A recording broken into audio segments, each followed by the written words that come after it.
Hi, and welcome to another episode of Emerald Isle Vacation Home Specialist. I am your host, Dennis Richkovsky. Some of you recognize me as the co-owner of Flip Flops Donuts, and some of you will know me as your broker of real estate who specializes in waterfront and waterview properties along the Crystal Coast, especially on boat banks and in my town of Emerald Isle, North Carolina. On this channel, you will find essential information from the inside scoops on buying and selling houses to how to live with the ocean, rivers, and sounds that define the Crystal Coast. Today's episode is all about how my New York football Giants are taking the NFL by surprise.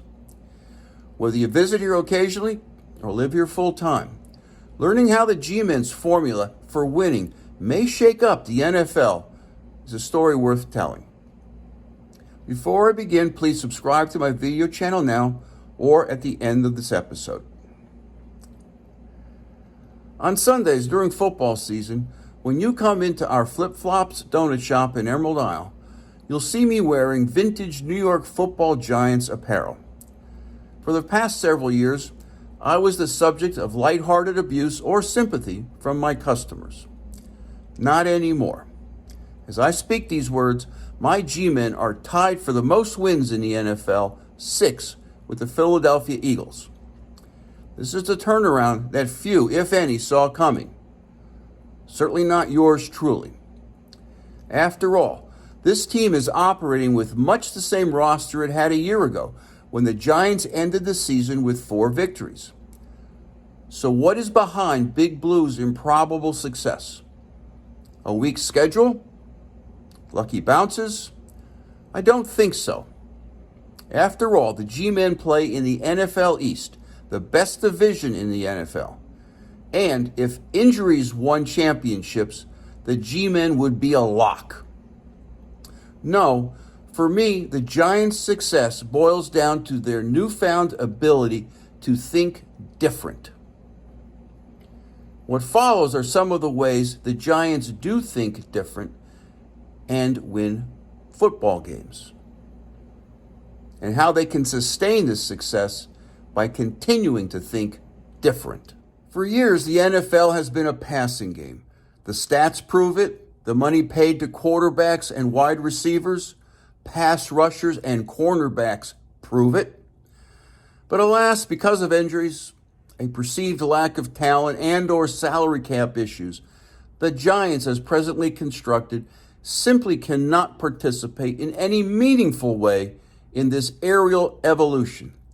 And the consensus was for the team to simply survive 2022 and wait for a franchise quarterback and an elite wide receiver to arrive next year in the draft or via free agency. Thankfully, the new head coach, Brian Daboll, and his offensive coordinator, Mike Kafka, think different. Through 7 games, rather than throw deep downfield passes, Daboll and Kafka have the Giants using their feet to get their chunk yardage and move the ball. Why? Because the Giants can. They are tough up front, and a healthy Saquon Barkley has regained his standing as one of the NFL's most outstanding players with one of the best starts by a running back in Giants history. With rushing success established, the G-Men can call plenty of play-action passes, which brings out the best in quarterback Daniel Jones. They're also running a lot more run-pass options to take advantage of Jones's mobility. To my untrained eye, it looks like a completely different offense, and the Giants are actually exciting to watch every Sunday now. It still is early, but I think the Giants are at the vanguard of an offensive revolution in the NFL. Why? If a team is going to embrace analytics and the pass, it needs a franchise quarterback, a player capable of consistently winning games with his arm and raising the play of the offense. Despite today's college quarterbacks coming out with a much better understanding of the passing game, Identifying an NFL franchise quarterback remains an illusory task. 65 quarterbacks have been taken in the first round since 2000. Removing the yet-to-be-determined talents of players like Mac Jones, Trevor Lawrence, Zach Wilson, Justin Fields, Trey Lance, Tua Tagovailoa, and Jordan Love, maybe 10 can be considered franchise starters. Not a very good success rate. And if a team somehow does win the lottery and select a Patrick Mahomes, an Aaron Rodgers, or a Josh Allen, the challenges are just beginning for the general manager and the team. Welcome to the NFL salary cap. The salary cap was designed by the owners to limit expenses, guarantee a profit, and most importantly, prevent one of these extremely affluent owners from buying an NFL championship. The way the salary cap works is that for every team to have the same number of salary dollars, and it is the job of every general manager in the NFL to decide how to allocate the salary cap among 53 players. This is a difficult enough challenge in itself to keep GMs up at night. But when a team has to compensate for an elite quarterback, that challenge officially becomes problem one.